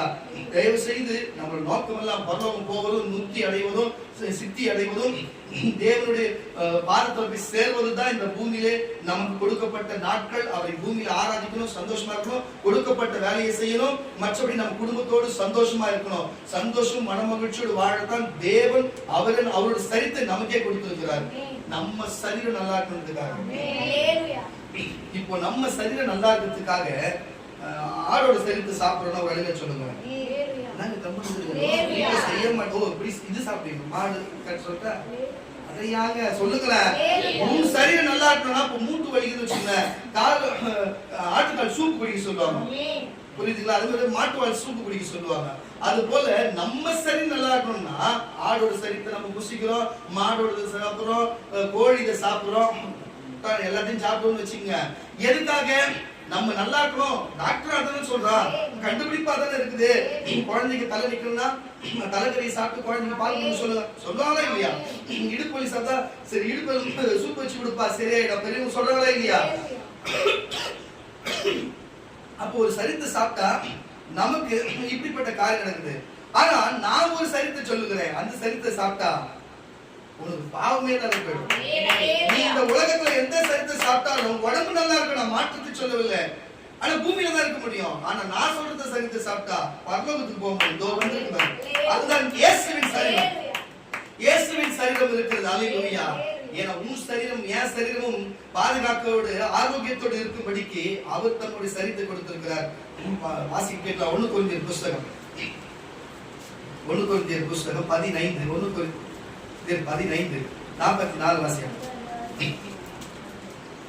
1 கொரிந்தியர் 15ஆம் அதிகாரம் 44 ஜென்ம சரீரம் விதைக்கப்படும். நல்லா கேட்டுங்க. ஜென்ம சரீரம் விதைக்கப்படும், ஆவிக்குரிய சரீரம் எழுந்திருக்கும். நல்லா கேட்டுங்க. ஜென்ம சரீரம் விதைக்கப்படும், ஆவிக்குரிய சரீரம். புரியுதா? சரீரம் நான் ஏற்கனவே ஆவி சொல்லல, இப்ப ரெண்டுமே ஒண்ணா இருக்குது. ஆவிக்குரிய சரீரம் விதைக்கப்படும், ஆவிக்குரிய சரீரம் எழுந்திருக்கும். ஜென்ம சரீரம் உண்டு, ஆவிக்குரிய சரீரம் உண்டு. அந்தபடியே முந்தின மனுஷனாகிய ஆதாம் ஜீவ ஆத்மாவானா. நல்ல கேட்டுங்க. ஜீவ ஆத்மாவானா என்று எழுதியிருக்கிறது. என்னப்பா? பிந்தின ஆதாம் உயிர்ப்பிக்கிற ஆவியானா. நல்ல கேட்டுங்க. பிந்தின ஆதாம்னா யாரு? இயேசுநாதர். பிந்தின ஆதாம் உயிர்ப்பிக்கிறதா இருக்கிறது. ஆகிலும் ஆவிக்குரிய சரீரம் முந்தினதல்ல. ஜென்ம சரீரமே முந்தினது. ஆவிக்குரிய சரீரம் பிந்தினது. முந்தின மனுஷன் பூமியிலிருந்து உண்டான மண்ணானவன். இரண்டாம் மனிதன் மண்ணுக்கே போயிடுவார். இரண்டாவதா வந்தவரே வானத்திலிருந்து வந்தவரே கர்த்தர். அல்லேலூயா. அப்போ மண்ணுல உண்டாக்கின நம்ம மனுஷனா இருக்கிற சரீரம் எங்க போயிடும்? மண்ணுக்கு போயிடும். ஆவிலிருந்து வந்து நம்ம ஆவியில உண்டாக்கினவருக்கு இந்த ஆவி எங்க போவோம்? உண்டாக்கினவராகிய பரலோகத்துக்கு அவர்கிட்டே போயிடும் இந்த ஆவி. புரிஞ்சுச்சா? இப்போ மண்ணானவன் எப்படியோ மண்ணானவர்களும் அப்படிப்பட்டவர்கள். உலகத்துல இயேசுவை ஏற்றுக்கொள்ளாதவர்கள் எல்லாம் மண்ணானவர்கள் எப்படியோ மண்ணானவர்கள் போலவே அப்படியே வானத்துக்குரியவர் எப்படிப்பட்டவரோ. கிறிஸ்தவர்கள் நம்ம வானத்திலிருந்து வந்தவர் கிறிஸ்தவர். வானத்துக்குரியவர் எப்படியோ வானத்துக்குரிய நம்மளும் அப்படிப்பட்டவர்களே. மேலும் மண்ணானவனுடைய சாயலை நாம் அணிந்திருக்கிறது போல மாணவருடைய சாயலையும் அணிந்து கொள்ளுவோம். 30 49 எதுக்கு இதை சொல்லுங்க கர்த்தருடைய பிள்ளைகளை? இப்ப உங்களுக்கு புரிஞ்சுச்சா எந்த சரீரம் எப்படிப்பட்டது? நமக்கு சரீரம் கொடுக்கப்பட்ட சரீரம் எங்க போவோம்? ஆவி கொடுக்கப்பட்ட சரீரம், ஆவிக்குரிய சரீரம் கொடுக்கப்பட்டது எங்க போவோம்? பரலோக போவோம். தெளிவா புரிஞ்சுச்சா? அப்ப சரீரத்தை நம்ம ஆரோக்கியத்துக்காக மற்ற ஜீவராசிகளுடைய சரீரத்தை நம்ம புசிக்கும் பொழுது நம்ம சரீரம் ஆரோக்கியம் அடைகிறது. ஒரு அலையில சொல்லுங்களேன் பார்ப்போம். அப்ப இயேசுடைய சரீரத்தை புசிக்கும் பொழுது நம்ம ஜென்ம பாவங்கள் நீங்க ஒரு அலையில சொல்லுங்களேன், அலையில சொல்லுவோமாக. இப்படிப்பட்ட காரியம் இருக்கிறது. தயவு செய்து நம்ம புரிந்து நம்ம நடந்து கர்த்தர் நமக்கு தெளிவான காரியத்தை நமக்கு வெளிப்படுத்தி நமக்கு தெளிவுகளை கர்த்தர் கொடுத்து கொண்டு வருகிறதுக்காக அவர் நன்றி சொல்லுவோம். வாசி அதே ரோமருக்கு நிருபம் 6ஆம் அதிகாரம் 6ஆம் வசனம் வாசிக்கலாம். ரோமர் 6:6. நாம் இனி பாவத்துக்கு ஊழியம் செய்யாதபடிக்கு, நல்ல கவனிங்க, நாம இனி பாவத்துக்கு ஊழியம் செய்யாதபடிக்கு பாவ சரீரம் ஒளிந்து போகும் பொருட்டாக. அதான் நான் சொல்றேன், இதுக்கு முன்னாடி வரைக்கும் ஏதோ தப்பு பண்ண, சரி போன வந்த ரைட்டு, ஆனா இன்னைக்கு ஒரு வாய்ப்பை கொடுக்கிறார். பாவ சரீரம் நமக்கு ஒளிந்து போகும் பொருட்டாக நம்முடைய பழைய மனுஷன் அவரோடு கூட சிலுவையில் அறையப்பட்டு பட்டதென்று அறிந்திருக்கிறோம். மரித்தவர் பாவத்துக்கு நீங்கி விடுதலையாக்கப்பட்டிருக்கிறார். ஆகையால் கிறிஸ்துவோடு கூட நாம் மரித்தோமானால் அவருடனே கூட பிழைத்திருப்போம் என்று நம்புகிறோம். மரித்தோரிலிருந்து எழுந்த கிறிஸ்து இனி மரிக்கவில்லை என்று அறிந்திருக்கிறோம். மரணம் இனி அவரை ஆட்டுக்கொள்வதில்லை. அவர் மரித்து பாவத்துக்கு ஒரே தரம் மரித்தார். அவர் பிழைத்திருக்கிறது தேவனுக்கென்று பிழைத்திருக்கிறார். அப்படியே நீங்களும் உங்கள் பாவத்திற்கு மரித்ததாகவும் நம்முடைய கர்த்தராகிய இயேசு கிறிஸ்துவுக்கு தேவனுக்கென்று பிழைத்திருக்கிறார். ஒரு அலையா சொல்லுவோமாக. அப்போ நான் உங்களுக்கு சொல்லுகிறேன் கர்த்தருடைய பிள்ளைகளே, அப்போ இயேசு பிழைத்திருக்கிறார். மரித்தார், 3ஆம் நாள் பிழைத்திருக்கிறார். அவர் நம்மளும் பிழைத்திருப்போம். அவருக்கு நம்ம பிழைத்திருப்போம். நம்ம சரீரம் பிழைத்திருக்கோம். நம்ம ஆவி பிழைத்திருக்கோம். ஆனால் நம்ம பாவம் செய்தா அந்த இன்ஃபெக்ஷன் எப்படி சுகர் இன்ஃபெக்ஷன் ஏறுகிறதோ, எப்படி எய்ட்ஸ் இன்ஃபெக்ஷன் ஏறுகிறதோ, எப்படி கேன்சர் இன்ஃபெக்ஷன் ஏறுகிறதோ, அது போல தான் பாவமும் ஒரு இன்ஃபெக்ஷனை போல சரீரம் முழுதும் போது அதை மட்டும் துண்டித்து அதை போட்டு விடு, நீ என்னிடத்துல வந்து விடு என்று கர்த்தர் சொல்லுகிறாரு. ஆனால் அது பாதிக்கப்பட்டவர்களுக்கு நீங்க தான் மொத்த சரீரமே அவருடைய சிலுவைக்கு ஒப்பு கொடுத்துட்டீங்களே. அவர் சிலுவையில எப்படி மரித்தாரோ உங்க சரீரம் மரித்தது, எப்படி அவர் எழுந்தாரோ 3ஆம் நாள் எழுந்தது போல நீ ஞானஸ்நானம் கொடுக்கும் பொழுது புது சரீரத்தோடு எழுந்திருக்கிறபடினாலே உனக்கு அவருக்கென்று நீ பிழைத்திருக்கிறபடியால் உன் சரீரம் சாவதே இல்லை, அது சாவை காண்பதே இல்லை என்பதை மட்டும் நீங்கள் புரிந்து கொள்ளுங்கள் கர்த்தருடைய பிள்ளைகளே. நீங்கள் புரிந்து கொண்டு நீங்க இருக்க வேண்டும் என்று நான் உங்களுக்கு சொல்லுகிறேன் கர்த்தருடைய பிள்ளைகளே. நம்ம எப்பொழுதுமே தேவனை பற்றிக் கொண்டு தேவனுடைய வார்த்தையை ஏற்றுக்கொண்டு இப்ப இடையில ஒரு வேளை நான் அந்த தப்பு செஞ்சுட்டேன், இந்த தப்பு செஞ்சுட்டேன், இந்த பண்ணிட்டு அந்த பண்ணிட்டு உங்களுக்குள்ளே ஒரு பதட்டமும் பயம் இருந்தா ஒண்ணும் இல்லை.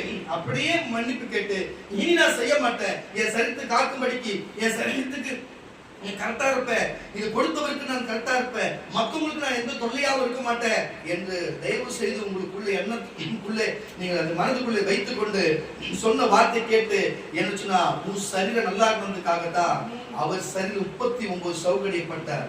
புரிஞ்சு கொள்ளுங்க, ஒரு சவுக்கடிப்பட்டா உடம்புல 1/4 கிலோ சதை எடுக்காம வெளியில வரவே வராது. சிறவேலையில 39 சவுக்கடி எலும்பு மட்டும்தான் மிஞ்சி இருக்கிறது. உன் சரீரம் அப்படிப்பட்ட ரணகாயம் படக்கூடாது. 39 சவுக்கடிப்பட்டார், முள்கிரிடம் சூடப்பட்டார், 2 கைகளிலும் ஆணி அடிக்கப்பட்டார், கால்களில் ஆணி அடிக்கப்பட்டார், விழாவில் ஈட்டியால் குத்தப்பட்டார், முள்கிரிடம் சூடப்பட்டு கண்ணில முள் குத்துமலுக்கு ஒப்புக் கொடுக்கப்பட்டது, நாய் கொதர்ந்தி போல கொதரப்பட்டார், 600 சேவர்கள் அவர் நிந்தித்தார்கள், கோலால் அடித்தார்கள் போன்ற பல சித்திரவதை. 3 கிலோமீட்டர் செங்குத்தான மலையில சிலுவை சுமந்து கொண்டு போனார். அவர் சரீரத்தில் வேர்வையின் பெருந்துளியாய் கெத்செமனேயிலே சிந்தினது என்று வேதம் சொல்லுகிறது. அது மட்டும் இல்லாமல் சரீரத்தில் எல்லா கடைசி சொட்டு ரத்தம் வரைக்கும் தண்ணீரும் ரத்தமாய் விழாவிலிருந்து கடைசியா வழிந்தது என்று வேதம் சொல்லுகிறது.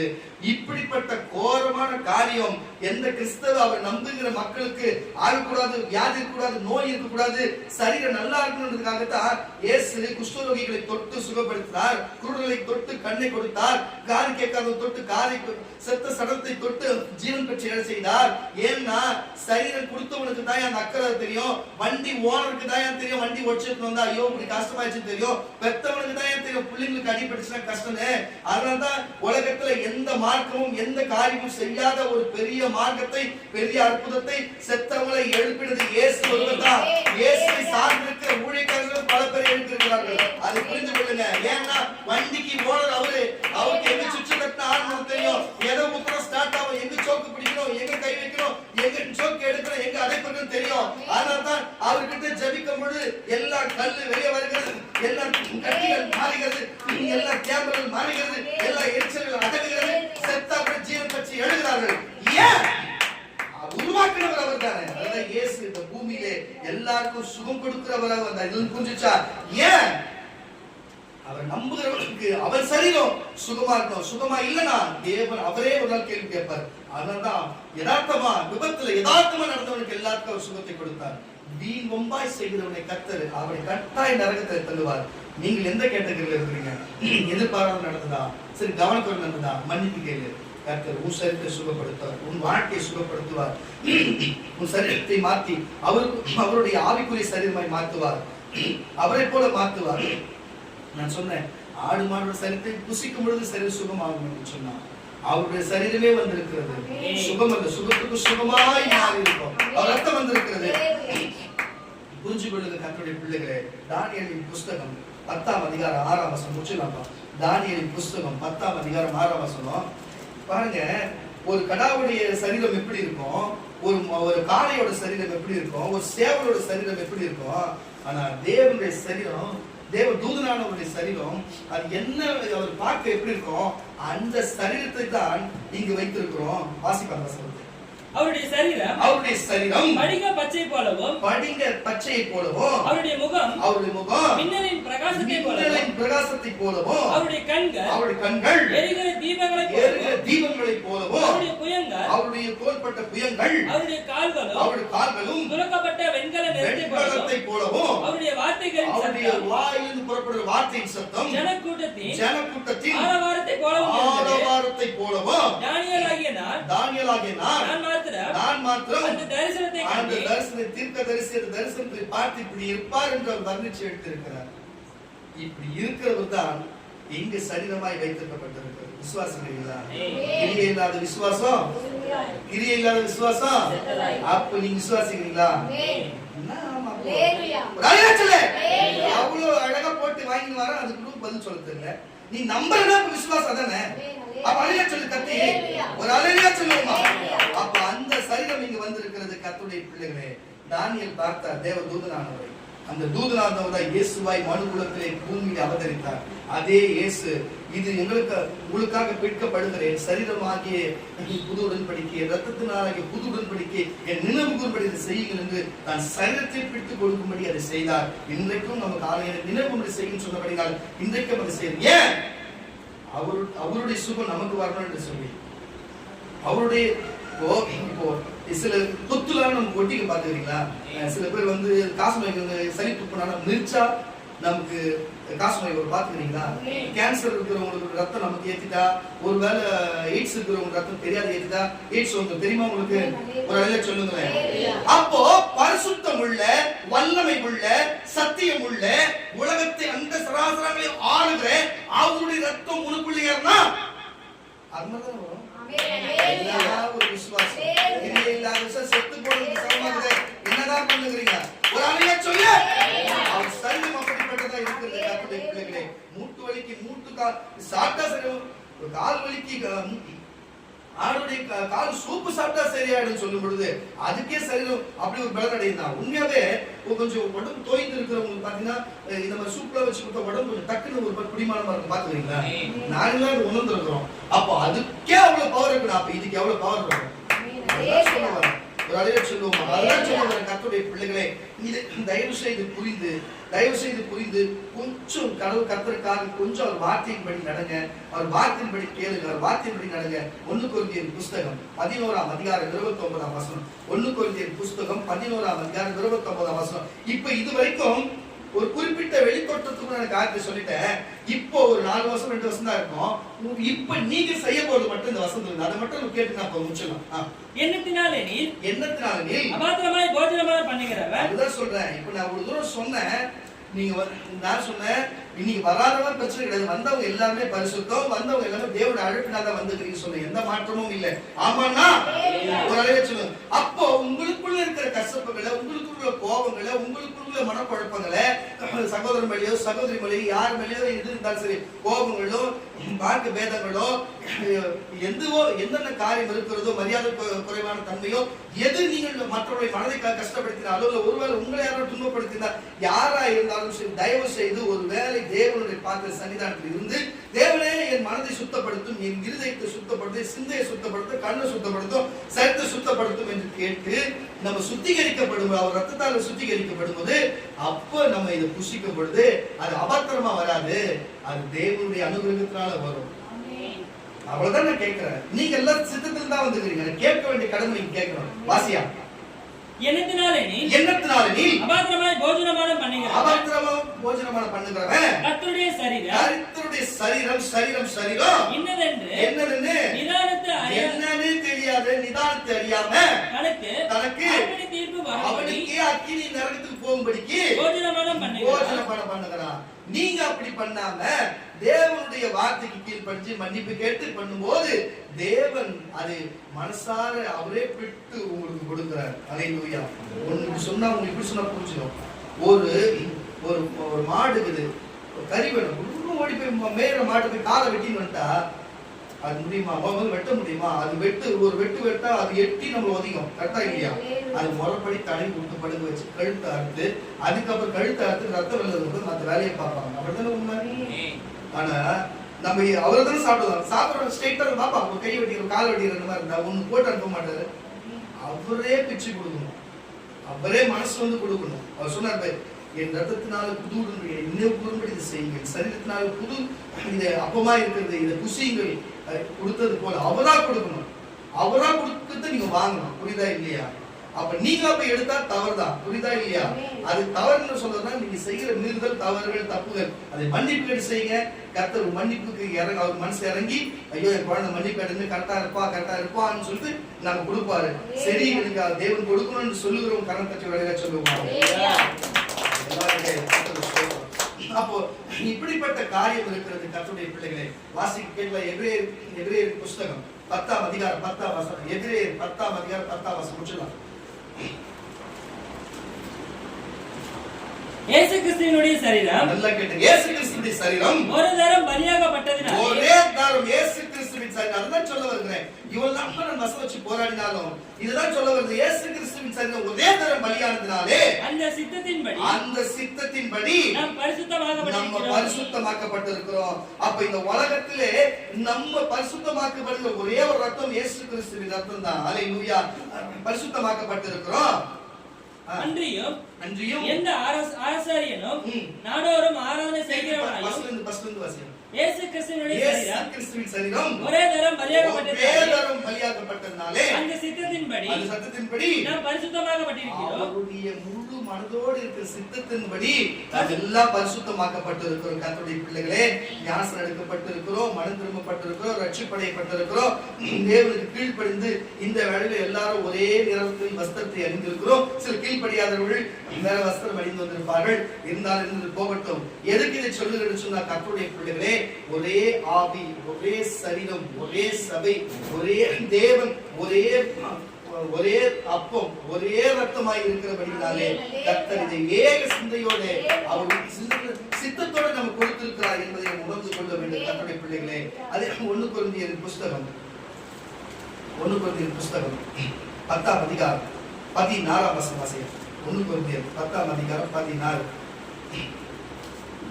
நம்ம ஆசீர்வதிக்கிற அப்படி 16 17 சேர்த்து வாசி. நம்ம ஆசீர்வதிக்கிற ஆசீர்வாதத்தின் பாத்திரம், நல்லா கேளுங்க, நம்ம ஆசீர்வதிக்கிற ஆசீர்வாதத்தின் பாத்திரம் கிறிஸ்துவினுடைய ரத்தத்தின் ஐக்கியம் அல்லவா? கரங்களை தட்ட மாட்டீங்களே. கிறிஸ்துவினுடைய ரத்தத்தின் ஐக்கியம் அல்லவா? நம்ம பிற்க போகிற இந்த அப்பம் கிறிஸ்துவினுடைய சரீரத்தின் ஐக்கியம் அல்லவா? சரீரத்தின் ஐக்கியம் அல்லவா? அந்த ஒரே அப்பத்தில் பங்கு பெறுகிறபடியால் ஒரே சரீரம், ஒரே ஆவி, ஒரே ஆத்மா, ஒரே நிறம், ஒரே புரிதா இல்லையா? அந்த ஒரே சரீரத்திலே நாம் பங்கு பெறுகிறபடியால் அநேகரான நாமோ ஒரே அப்பமும் ஒரே சரீரமாய் இருக்கிறோம். அதுதான் சொல்ல வருகிறேன். அதனாலதான் நம்ம கலப்பாடா சொல்லுது வெள்ளை கலர்ல வாங்க, வெள்ளை கலர்ல வாங்க. புரியுதுங்களா இல்லையா? சில பேர் மேல் டாப் மட்டும் பாத்தீங்கன்னா ஒயிட் இருக்கு, கீழே தான் பாதி நல்லவங்க பாதி கேட்டவங்களா? எத்தனை வருஷமா நம்ம திருந்து கொடுத்துருக்கோம். பரவாயில்ல, இருந்து போட்டோம். கர்த்தர் நல்லவர். அல்லேலூயா. நான் பண்ணிக்கிறேன் போ. அல்லேலூயா. இறுதியா ஒரே ஒரு வசனம் முடிச்சிடலாமா? நன்றி ஆவியானவர். 1 தெசலோனிக்கேயர் புஸ்தகம் 5ஆம் அதிகாரம். 1 தெசலோனிக்கேயர் புஸ்தகம் 5ஆம் அதிகாரம் 23, 24 வாசியா.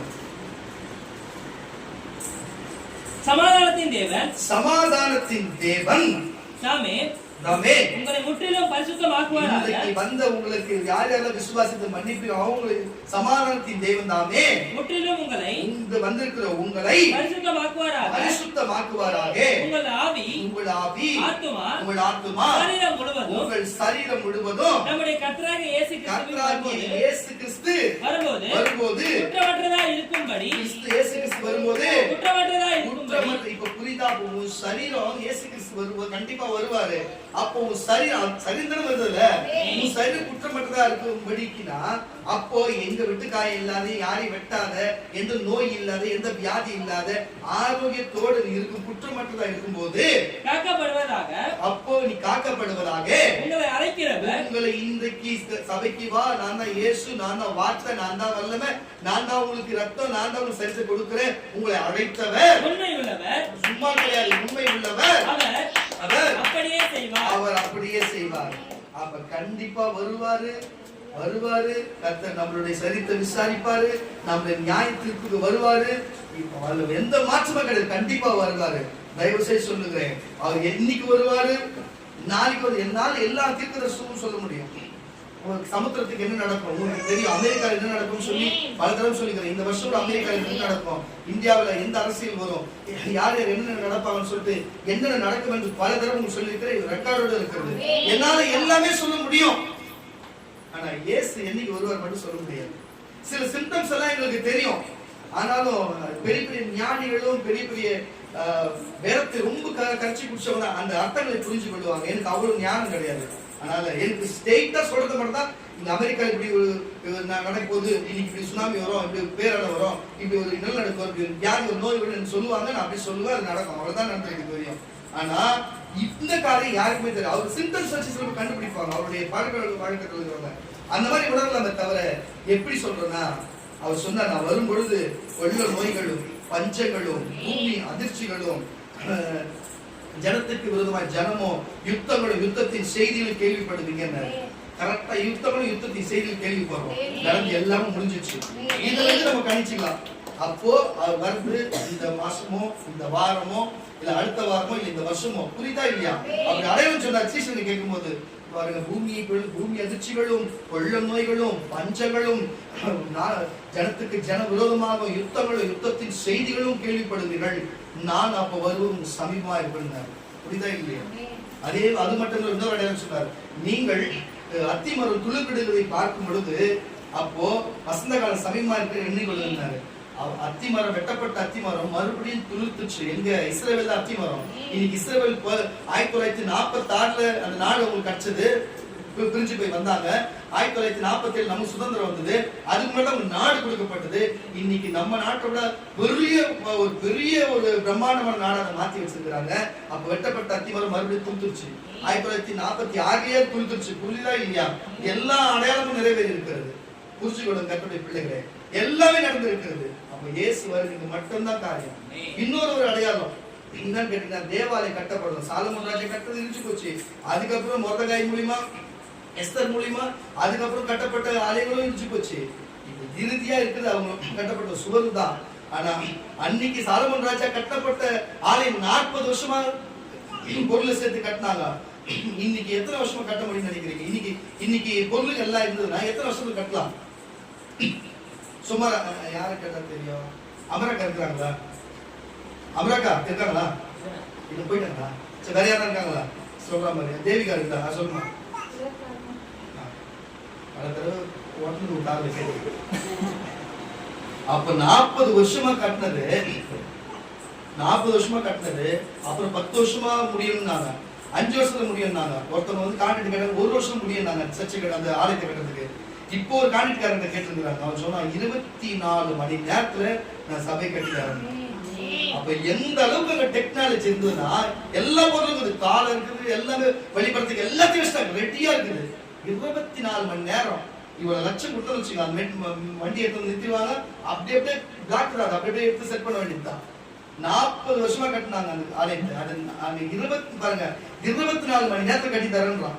40 வருஷம் இருக்குது, 24 மணி நேரம் எங்களுக்கு புரிஞ்சுக்கொள்ளுங்க. அப்ப அந்த தேவாலயம் கட்டப்பட்ட தேவன் வந்து ரொம்ப பக்கத்துல இருக்கும். தேவாலயம் கட்டப்பட்டுட்டா நம்ம கிட்ட ஏசப்ப வரமாட்டாரு, அது புரிஞ்சுக்கணும் நீங்க. தேவாலயம் கட்டப்பட்டுச்சுன்னா ஏசு அங்கதான் வருவாரு. நமக்கு முடிஞ்சு போச்சு, நமக்கு நம்மளோட காலம் முடிச்சுன்னு அர்த்தம். புரியுதா இல்லையா? அங்க தேவாலயம் கட்டப்பட்டது உனக்கு எனக்கு தெரிஞ்சிச்சுன்னா நம்ம கைவிடப்பட்டோம்னு அர்த்தம். புரியுதா இல்லையா? இதை கட்டப்படுறதுக்கும் இதுக்கு இடையில அவர் வந்து நம்ம இட்டு போயிடணும், நம்ம அவர்கிட்ட போயிடணும். அதுக்கப்புறம் அவர் ராஜாவாங்க இறந்து வருவார். புரியுதா இல்லையா? இதுதான் அடையாளம். 24 மணி நேரத்துல கட்ட முடியும். எல்லா காலை வந்துச்சு, எல்லா டிஎன்ஏ போட்டுக்கிட்டு எல்லாத்தையும் இந்த சிகப்பு காலை கொண்டு வந்துட்டானுங்க. எல்லாமே முடிஞ்சு போச்சு. எல்லாம் ஏற்கனவே சொல்லியிருந்தேன், அந்த மோசை வச்சிருந்த அந்த பெட்டி, அதுக்குள்ள வச்சிருந்த எல்லா பொருளும் தொலைஞ்சிருந்தது, எல்லாமே கண்டுபிடிச்சிருவாங்க சொல்லி சவுதியில் தான் தொலைஞ்சிருந்தது. சவுதிக்காரங்க கொடுத்துட்டாங்க. அதை இப்ப அவங்க கையில் தான் இருக்குது. புரியுதா இல்லையா உங்களுக்கு? எல்லா நியாயப்பிரமாணத்து பெட்டி, நியாயப்பிரமாணத்தோட எழுத்து எல்லாமே கட்சிச்சு அவங்க கிட்ட, எல்லாம் ரகசியமா வச்சிருக்கிறாங்க. நாளைக்கு கூட முதல்ல முடிஞ்ச கட்ட முடியும். ஆனா நாளைக்கு அவங்க கட்டாங்கன்னா ஏசு அங்கதான் போவாரு, நம்ம கிட்ட வரமாட்டாரு. அதோட நம்ம லைஃப் முடிஞ்சு, நம்மளோட கட்ட முடிஞ்சது. புரிஞ்சுக்கொள்ளுங்க. கட்டுறதுக்கும் இங்க நடக்கிற சூழ்நிலைக்கும் நீங்களே பாத்தீங்கன்னா மனசுதான் காரணம். இப்போ நெத்தனியா ஓகேன்னா முடிஞ்சு போச்சு. அந்த நாட்டோட அதிபர் இருக்கிறார் பார்த்தீங்களா நெத்தனியா. இப்போ நெத்தனியா ஒரே வார்த்தை, இன்னைக்கு நம்ம தேவாலய எருசலேம்ல கட்டிடலாம்னு அவர் சொல்லிட்டாருன்னா வேலை முடிஞ்சு போச்சு. நெத்தனியா சொன்னா உடனே கட்டிடுவாங்க. புரிஞ்சுக்கொள்ளுங்க. கத்துட்டு பாருங்க பாருங்க எந்த சாலமோன் தாவீது வந்தாரோ, அவங்க அதுக்கு முன்னாடி ஒரு தாவீது இருந்தாரு. இப்போ பாருங்க, இப்போ இருக்கிறவர் வந்து சாலமோன் பேர்ல இருக்கிறாரு. நெத்தனியா கூட பேர் சாலமோன் சேர்ந்து வருது. சாலமோன் தான் அந்த நாட்கள்ல வந்து தேவாலயத்தை கட்டினா. புரிஞ்சுதா இல்லையா? இப்ப ரீசெண்டா இருக்கிற பேரும் சாலமோன் நெத்தனியா தான் வரும். புரியுதுங்களா? புரிஞ்சுக்கொள்ளுங்க. கத்துரை எல்லாமே கணக்கு ஒழுங்கு இருக்குது. அங்க இருக்கிற நபிமார்களும் சொல்றாங்க, என்னுடைய கணிப்புப்படி பார்த்தா இந்த ஆண்டே அது முடிஞ்சிடும், இந்த அதிபரோட இதை கட்டி முடிச்சிடுவோன்றாங்க. பாத்துங்க நான் எவ்வளவு சபீமா இருக்கு, எவ்வளவு பக்கத்துல இருக்கிறோம்னு புரிஞ்சு. கிறிஸ்தவங்களுக்கு நான் சொல்றது உங்களுக்கு புரியும். எல்லாத்தையும் பார்த்து கொள்ளநோய் இதுவரை நம்ம வயசுல பார்க்காத கொரோனா கொள்ளநோய் பார்த்தோம். வேதம் அப்படிதான் சொல்லுது.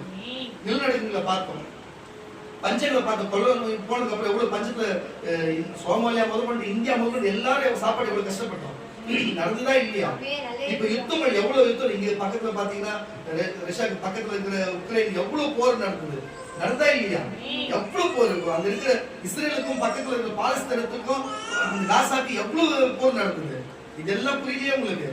தயவு செய்து சொல்ற கர்த்தருடைய பிள்ளைகளே, எல்லாம் 1ஆம் உலக போர், 2ஆம் உலக போர் எல்லாமே நடந்திருக்கு. அந்த உலகம் தாங்கி செலுத்தும். சொன்ன வார்த்தை நிறைவேறுகிறது. இன்னைக்கு வரலாம், நாளை கழிச்சு வரலாம், நாளைக்கு கூட வரலாம். அங்க நெத்தனியா முடிவு பண்ணா எப்போனா முடிஞ்சு போச்சு. அங்க முடிஞ்சு போச்சுன்னா நம்ம கட்ட முடிஞ்சு போச்சுன்னு அர்த்தம். யோசனை பண்ணி பாருங்க. உங்க சரீரத்தை காப்பாத்திக்கீங்க, உங்க ஆவியை காப்பாத்துங்க, ஆத்மாவை காப்பாத்திங்க. அது வந்து பழுது இல்லாம இருக்கிறதுக்கு இந்த அவரோட சரீரத்தை சாப்பிடுங்க, அவர் நினைவு கூறுங்க, தயவு செய்து அவர் பண்றாடுங்க, அவர்கிட்ட கீழ்படுங்க, உண்மையா இருங்க, ஜெபிங்க. கர்த்தரோட வருகைக்கு எது காத்து கொண்டிருங்க. அவர் வரும்பொழுது ஆரோக்கியத்தோட சுகத்தோட பலத்தோட இருக்கணும். கிறிஸ்தவனா இருந்தா போதாது, ஆவி உள்ள கிறிஸ்தவனா இருக்கணும். ஆவியை பெற்றுக் கொள்ளுங்க. ஞானசனம் முழுக்க ஞானசனம் எடுத்து கிறிஸ்தவனா இருக்கணும். அதை முடிச்சு கொள்ளுங்க. அது நினைக்கும்படி ஒரு அப்பத்தை சேர்த்து புசித்தவனா இருக்கணும். புரிஞ்சு கொள்ளுங்க. எல்லாத்தையும் செஞ்சா நீ மறிச்சிருந்தாலும் சரி, நீ எந்த நாட்டுல இருந்தாலும் சரி, அவர் வரும்போது ஏற்றுக்கொண்டு போயிடும். அவ்வளவுதான் விஷயம். விசுவாசிக்கிற முழுக்க நல்லா கேட்டுங்க. முழுக்க ஞானசனம் எடுத்தவங்க சகோதரர்களுக்கு கை காலை கழுவுலாம் வெளியே கழுவிங்க.